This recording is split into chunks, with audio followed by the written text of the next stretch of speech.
Allora, vediamo un prodotto che ho preso in attesa che mi arrivi la moto nuova. In realtà ne ho preso un altro su un sito, su un noto sito di prodotti cinesi, ma alla fine mi hanno offerto questo anche di prova, per cui poi porterò anche l'altro e faremo un confronto. Cos'è? È una bellissima kit di griglie protettive per i radiatori della R1300 GS Adventure di casa BMW. Allora, premetto che li ho già montati anche sulla mia 1250, non questo modello giustamente, ma quello per il loro, e mi sembravano assolutamente identici a questi, ed è assolutamente identico a quello che ho visto anche su AliExpress, così vi do anche il nome di dove li ho comprati gli altri. Questi li ho presi su Amazon, in realtà mi sono stati offerti come prova, poi vedrò se doverli restituire o meno, però sono assolutamente in metallo, molto leggeri, non servono a fare altro che a proteggere quello che è la griglia dei radiatori, e il kit prevede le due griglie. Non serve un manuale, perché veramente si montano in 3 minuti, hanno la parte dialettica che si infila sotto e poi avete una vite da fissare, e viene comunque fornita anche la viteria.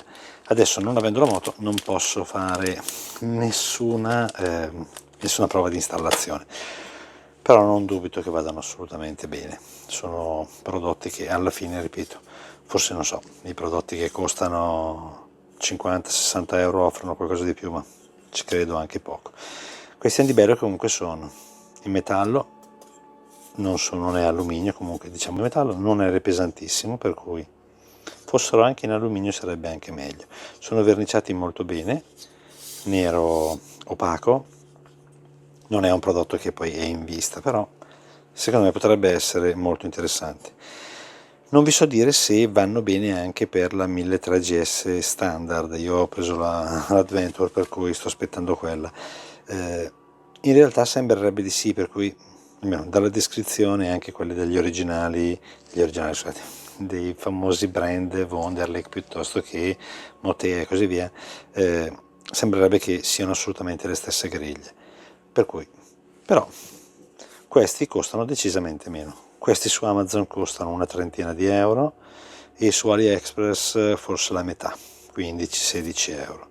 Vale la pena? Ma secondo me per quello che devono fare sì, anche perché alla fine, anche se fate sterrato e prendete delle sassate, è comunque metallo, male che vada si piega un po', ma dubito fortemente che diciamo possano avere problemi.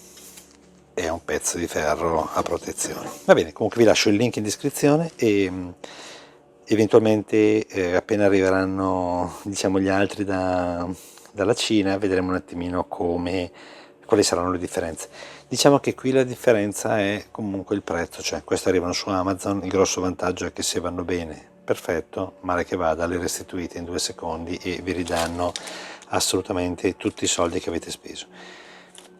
Su AliExpress o su altri siti, ecco, alle volte potrebbe essere un problema, però ripeto, al di là di quello vi lascerò comunque anche nell'altro caso il link e poi deciderete voi. In ogni caso mi sembrano fatte bene, non presentano criticità, sono abbastanza flessibili, per cui anche se dovessero arrivare leggermente storte ci vuole poco a sagomarle, o anche se durante l'utilizzo si dovessero piegare, ripeto, si possono sagomare molto velocemente. Bene, come al solito vi invito ad iscrivervi al canale se non l'avete ancora fatto e a lasciare un like al video se vi è piaciuto. Per tutto il resto, grazie e alla prossima!